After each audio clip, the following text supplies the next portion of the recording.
Radio قطر آپ سے مخاطب ہے۔ سیف الرحمان سے آج کا دوسرا نشریہ سماعت فرمائیے۔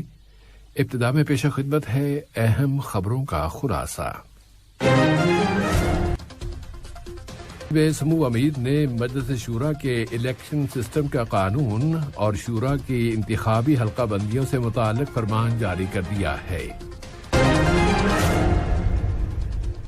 قطر نے زور دے کر کہا ہے کہ تیونس میں وہاں کے سیاسی بحران کو ڈائیلاگ اور بات چیت کے ذریعے حل کیا جائے۔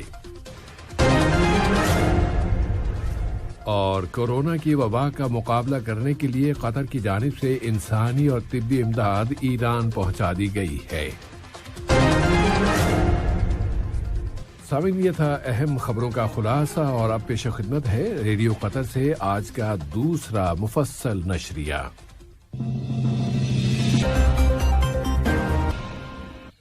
بسم اللہ الرحمن الرحیم۔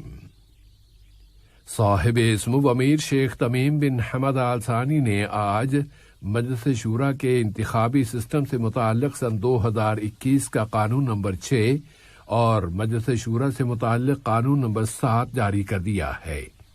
ان دونوں قوانین پر عمل درآمد ان کی تاریخ اجرا سے ہوگا اور انہیں سرکاری گزٹ میں شائع کیا جائے گا۔ اس کے علاوہ صاحب سمو امیر نے مجلس شورا کے انتخابی حلقوں کے تعین اور ان میں سے ہر ایک حلقے علاقے کے بارے میں 2021 کا فرمان نمبر 37 بھی جاری کر دیا ہے۔ اس فرمان میں کہا گیا ہے کہ اس کے ساتھ منسلک فہرست کے مطابق انتخابی حلقوں اور ان کے علاقوں کا تعین کیا جائے گا اور ہر ایک حلقے سے ایک ممبر منتخب کیا جائے گا۔ اس فرمان پر عمل درآمد اس کی تاریخ اجرا سے ہوگا اور اسے سرکاری گزٹ میں شائع کیا جائے گا۔ دری اثنا وزیر اعظم و وزیر داخلہ شیخ خالد بن خلیفہ بن عبدالعزیز آل ثانی نے مجلس شورا کے انتخابی نظام کے اجراء کا ذکر کرتے ہوئے عوام سے اپیل کی ہے کہ وہ اگلے ماہ اگست کی پہلی تاریخ سے ووٹروں کی فہرست میں اپنے ناموں کی رجسٹریشن شروع کرا دیں، تاکہ اس تاریخی استحقاق کے شایان شان وسیع تر شرکت کی ضمانت مل سکے، جس کے بعد پبلک سے متعلق فیصلوں میں قطری شہریوں کی شرکت کا ایک نیا مرحلہ شروع ہو جائے گا اور یہ شہری اپنے وطن کے مستقبل اور اس کی خوشحالی کے کام میں حصہ لے سکیں گے۔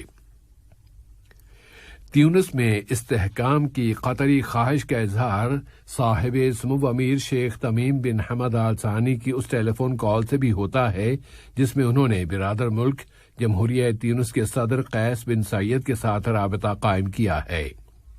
صاحب سمو امیر نے اس کال میں زور دے کر کہا ہے کہ تیونس کے موجودہ سیاسی بحران سے نکلنا بہت ضروری ہے، اور یہ بھی کہ تیونس کے تمام حلقے اس سے نکلنے کے لیے ڈائیلاگ کا راستہ اپنائیں، اپنے ملک کو اداروں کا ملک بنانے کی بنیادیں مستحکم کریں اور برادر ملک جمہوریہ تیونس میں قانون پر عمل درآمد کو یقینی بنائیں، تاکہ برادر تیونسی عوام کے مفادات پورے ہوں اور اس کے استحکام کی ضمانت مل سکے۔ تیونس کے صدر نے تیونسی عوام کی امنگوں کی تائید و حمایت پر مشتمل قطر کے موقفوں اور ہمیشہ تیونس کے ساتھ کھڑے ہونے پر صاحب سمو امیر کا شکریہ ادا کیا ہے۔ صاحب سمو امیر شیخ تمیم بن حمد آل ثانی نے آج کئی ایک امیری حکم نامے جاری کیے ہیں، جن کی روح سے جناب سالم بن مبارک بن شافی آل شافی کو عرب جمہوریہ مصر کے لیے قطر کا سفیر، جناب خالد محمد زابن آل زابن الدوسری کو لیبیا کے لیے سفیر، شیخ محمد بن ناصر بن جاسم آل ثانی کو جمہوریہ ترکی کے لیے قطر کا سفیر، اور جناب علی یوسف عبد الرحمن الملا کو جمہوریہ قبرص کے لیے سفیر مقرر کیا گیا ہے۔ صاحب سمو امیر شیخ تمیم بن حمد آل ثانی نے جمہوریہ پیرو کے صدر بیدرو کاسٹیو کے نام ان کے ملک کے یوم آزادی کے موقع پر مبارکباد کا برقی پیغام ارسال کیا ہے۔ نائب امیر شیخ عبداللہ بن حمد آل ثانی نے بھی جمہوریہ پیرو کے صدر کے نام مبارکباد کا برقی پیغام روانہ کیا ہے۔ اسی طرح وزیر اعظم و وزیر داخلہ شیخ خالد بن خلیفہ بن عبدالعزیز آل ثانی نے بھی جمہوریہ پیرو کی وزیر اعظم محترمہ ویولیٹا پیرموڈیز کے نام اس موقع کی مناسبت سے مبارکباد کا برقی پیغام ارسال کیا ہے۔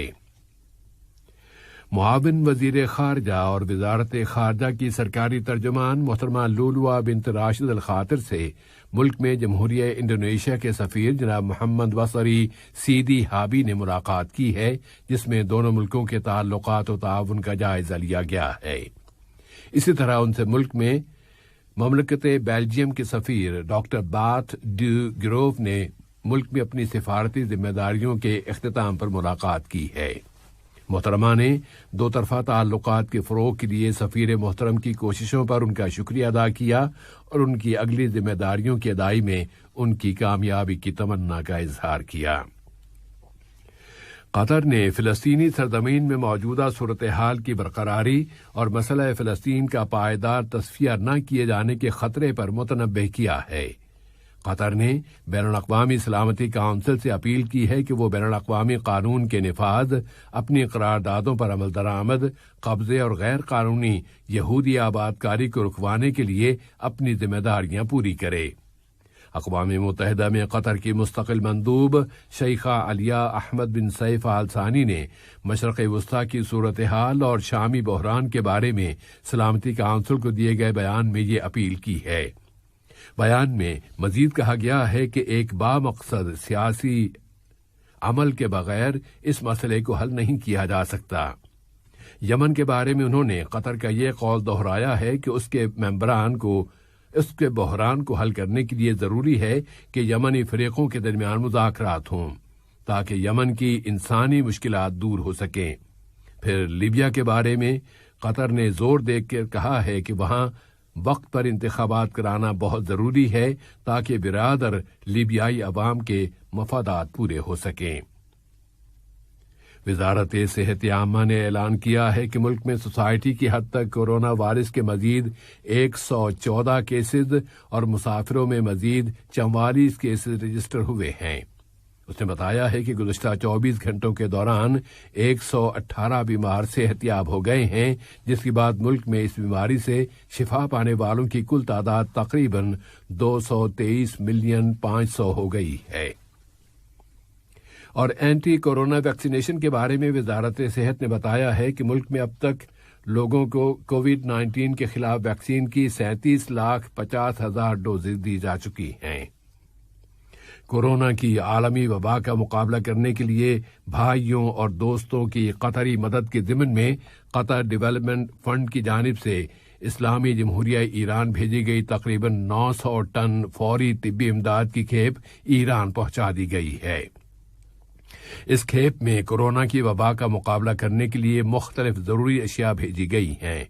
تہران میں قطری سفارتخانے کی کوآرڈینیشن کے ذریعے قطر ایئر ویز کے طیارے یہ امداد وہاں لے کر گئے ہیں۔ قطر کی جانب سے برادر اور دوست ملکوں کے لیے طبی امداد اس کے اس تصور کو راسخ کرتی ہے کہ اس وبا کے خلاف جنگ میں تعاون کرنا بہت ضروری ہے کہ یہ وبا ساری دنیا کے لیے ایک مشترکہ خطرہ ہے۔ تیونس کے صدر قیس بن سعید نے وہاں ملٹری اور سیکیورٹی لیڈروں کے ساتھ ملاقات کی ہے۔ اس سے قبل صدر نے یہ عہد کیا تھا کہ وہ ان کے بقول اصلاحات کے مزید فیصلے کریں گے۔ آج کا یہ اجلاس ایسے وقت میں بلایا گیا جبکہ النہضہ تحریک کی جانب سے تیونسی صدر پر مزید تنقید کی گئی ہے۔ اس تحریک نے صدر کے فیصلوں پر بھی تنقید کی ہے کہ ان کے ذریعے ملک میں جمہوری سفر کو متاثر کر دیا گیا ہے۔ واضح رہے کہ النہضہ تحریک کے رہنما راشد الغنوشی ملک کی پارلیمنٹ کے اسپیکر بھی ہیں۔ اس اختلافی صورتحال میں سبھی کو کوئی ایسا روڈ میپ تلاش کرنا ہے جس کے ذریعے ملک کی موجودہ صورتحال سے نکلا جا سکے۔ الجزائر کے صدر عبد المجید تبون نے لیبیا کی صدارتی کونسل کے سربراہ محمد المنفی کے ساتھ لیبیا کے تازہ ترین حالات پر بات چیت کی ہے اور کہا ہے کہ ان کا ملک طرابلس کی مدد و حمایت کرے گا، جبکہ محمد المنفی نے ان کے ملک میں استحکام کے لیے الجزائر کے کردار کی اہمیت پر زور دیا ہے۔ امریکی وزیر خارجہ انتونی بلنکن نے متنبہ کیا ہے کہ ایران کے ساتھ ایٹمی سمجھوتے کو دوبارہ زندہ کرنے کے لیے ہونے والے مذاکرات ہمیشہ جاری نہیں رہیں گے۔ اور امریکی ریاست الاسکا میں زلزلہ آیا ہے جس کے جھٹکے ریکٹر پیمانے پر 8.2 ڈگری تک ریکارڈ کیے گئے ہیں اور جیولوجیکل سروے کی اتھارٹی نے متنبع کیا ہے کہ اس زلزلے کی وجہ سے وہاں سونامی آنے کا خطرہ ہے۔ زلزلے کا مرکز وہاں کے ایک جزیرہ نما کے شہر بیری ویل کے نیچے تقریباً 47 کلومیٹر گہرائی میں بتایا گیا ہے۔